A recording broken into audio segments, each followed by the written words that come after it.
It's Saturday Night Live. All right, thank you guys. Tonight we have a good one for you. Today we have Team 1 in the studio here in Champaign, Illinois. We'll be talking about our primary goal tonight is going to be raising audit control. And how are we going to do that? Tonight we'll be talking about why regulations, litigation threats, primarily they're dysfunctional, and the reasons why that these paper trails that the PCAOB is leading these audits into is not raising audit control. So we got Team 1 in here tonight to talk to us all about that. So first we'll go through a little weekend update, followed by a PCAOB interviewer, as well as a former PCAOB employee and his inside scoop on this issue. So stay tuned, we got a good one for you. And live from Champaign, Illinois, this is Saturday Night Live.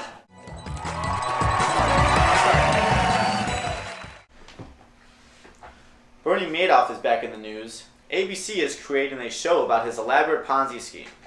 This brings up one of our old favorite questions. What do Goldman Sachs, Lehman Brothers, and Bernie Madoff all have in common?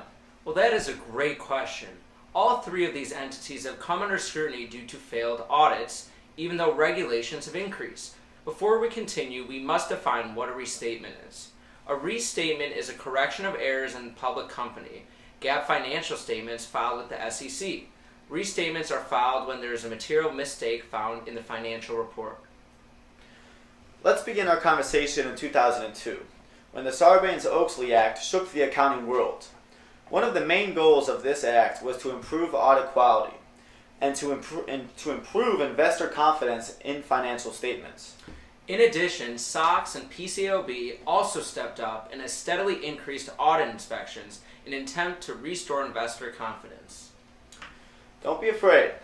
We think for the first time since 19-something, when FDR did something with Social Security, the government actually did something right. The Sarbanes-Oxley Act in 2002 has actually, kind of surprisingly, done great things in terms of truthful financial reporting. We are not here to attack the act per se, rather the tight regulations the PCAOB has enacted. So let's talk about trends. According to Professor Schultz of the University of Kansas, in her financial report on trends in the United States from 2003 through 2012, an all-time high of 1,784 restatements were issued in 2006. This has declined to 255 in 2012. This shows a remarkable decline in restatements because of the SOX Act, and we have actually been kind enough to draw you a map of just how successful the SOX Act has been. As you can see, it has been a straight decline since 2006. Professor Scholz's article attributes audit quality improvements to Section 404 of the SOX. Section 404 is the most complicated and most contested part of the SOX. This section requires an annual internal controls report and procedures of financial reporting. The company must also assess the effectiveness of their internal controls and procedures for financial reporting. So, if we're all in agreement here, what the heck are the inspectors doing?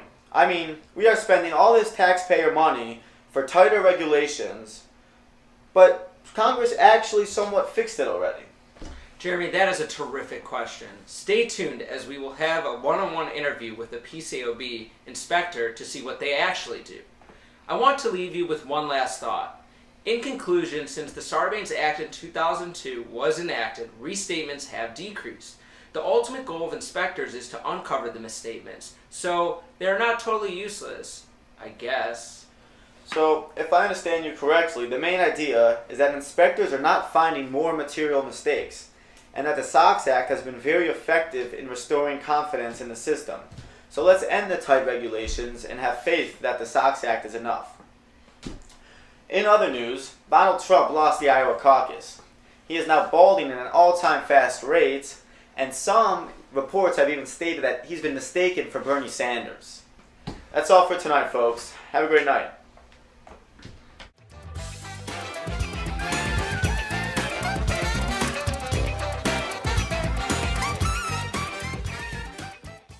It's Saturday Night Live. Hello, sir. My name is Joe. I'll be interviewing today. Hello, my name is Zach.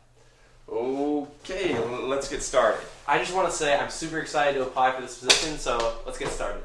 Absolutely. So you applied for the position to be an Inspector of Audit Quality on the PCAOB.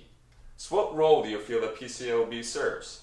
Well, according to my research, the definition of the PCAOB is the PCAOB stands for the Public Company Accounting Oversight Board, created through the Sarbanes-Oxley Act to oversee the audits of public companies and protect the interests of investors. Absolutely. So before we get started, let's help out our audience here tonight. What is regulation relative to the accounting industry? Definitely. So, regulation is when upper levels, such as the PCAOB, review and correct the work of those below them. Auditors must prepare paper trails for accurate reviews of their decisions and their processes. Absolutely. So now on a more serious note, let's get to some tougher questions. What qualifies you to be an inspector on the PCAOB? Definitely.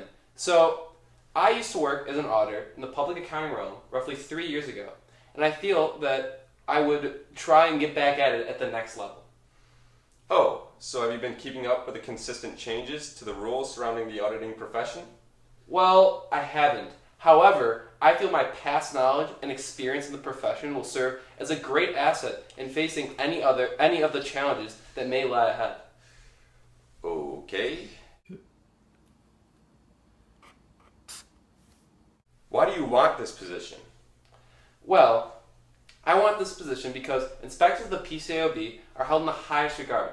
They have a large amount of authority and are trusted to apply the business judgment rule and act in good faith. It feels like my old job as an auditor, and I feel like I can use a lot of the old skills from my old job will really carry over. Definitely, that's a great point. What do you feel are your areas of expertise? Definitely. So, I'm personally an expert in corporate finance. However, I feel like my skills can span all aspects of the PCAOB, including areas of forensics and integrated auditing. I know there is only a limited number of PCAOB members, and I want to ensure that my talents can spread across all these different areas. I'm not sure if that's very likely, but that's great. I think we have time for one final question. How fast do you plan on getting feedback through inspection reports? Yeah, definitely. So I plan to be one of the fastest PCAOB inspectors when it comes to giving feedback in this sort of area. So my goal is to have feedback in fewer than 2 years. According to my research, the PCAOB typically takes 2 years to get feedback surrounding their inspections. For example, for one of the 5 largest accounting firms to be inspected in 2006, their feedback was not delivered until 2008, according to an article by Steve Glover and Mark Taylor. So my plan is to be faster than that and do it in less than 2 years. Well, that doesn't seem very efficient, but I think that's all we have time for today. You seem like a great candidate for the PCAOB. Thank you for the opportunity. Take care. To begin, the previous skit viewed was complete hyperbole. It was an exaggeration to bring forth some important points regarding whether regulation is truly worthwhile. Our initial point revolved around the question as to who truly are these regulation members. As mentioned in an article by Steve M. Glover, Douglas Prowett, and Mark Taylor, the members are often individuals who have previously served as auditors, but only for a brief period of time and often many years ago. This often leaves regulators out of date on technical issues and spread too thin in the technical areas. This serves as a drastic negative impact on audit quality. Additionally, in the same article, it mentions how feedback on these inspections are not being administered immediately, leaving little room for improvement around audit techniques until long into the future. Could this truly be helping audit quality? Furthermore, regulation has the tendency to have some unexpected negative effects. For instance, referencing an article from the University of Melbourne, it can cause auditors to continually defend their judgments, which creates an undermining of the trust the public has in its auditors. If trends continue, these reputational effects could limit the talent pool of auditors to choose from, and as a result of this decreased pool of professionals, quality could take a severe hit. It's Saturday Night Live. Welcome back to Saturday Night Live, the ACCY 405 edition. Our next segment will entail a cheaper version of the well-known show 60 Minutes. We like to call it 2 Minutes due to budget cuts. It will entail a current employee of the PCAOB giving his thoughts on some of the weaknesses of the PCAOB.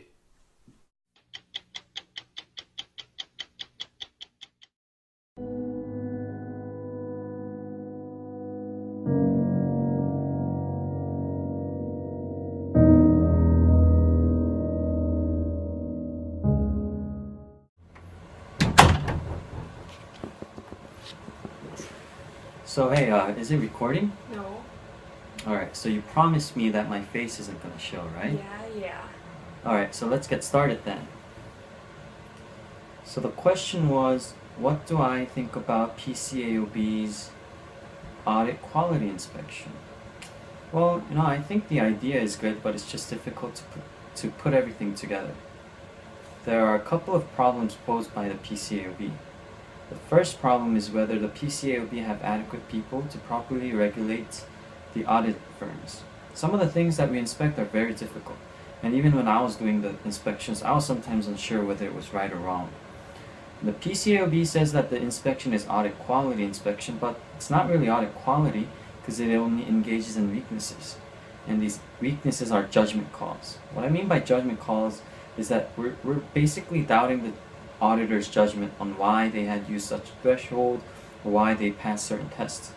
And truthfully, I don't want to be on the audit firm's side because we just ask for another long paper of why such thresholds or such tests were passed. And whether PCAOB's inspection are useful or not is also questionable. Even if the inspection comes out with many weaknesses, we would assume that client changed their audit firm, but they honestly don't. This only suggests that the report do not affect client's audit firm choices. Hence, there is really no point of giving a bad report. And of course, I'm not saying that all audit firms are doing well, but there is obviously too many weaknesses thrown by the PCAOB. Speaking of weaknesses, there seems to be a problem with sampling. PCAOB seems like they favorite the smaller firms, but dislike the big firms. It's somewhat odd because smaller audit firms usually have poor audit quality, but in the reports, the smaller firms have less weaknesses than the larger firms. This, in fact, is proven that larger firms apply higher quality audits, but the report doesn't suggest that at all. It seems like it's just unfair. Smaller firms have about 4 days of inspection dates, while larger firms have 5 months of inspection dates. It just seems like PCAOB is trying to get on the big firms behind and force them to be stressful. As someone who have previously worked in the PCAOB, I find that the inspectors only want a long paper trail that is somewhat needless. And that's all I have to say. Is there anything else?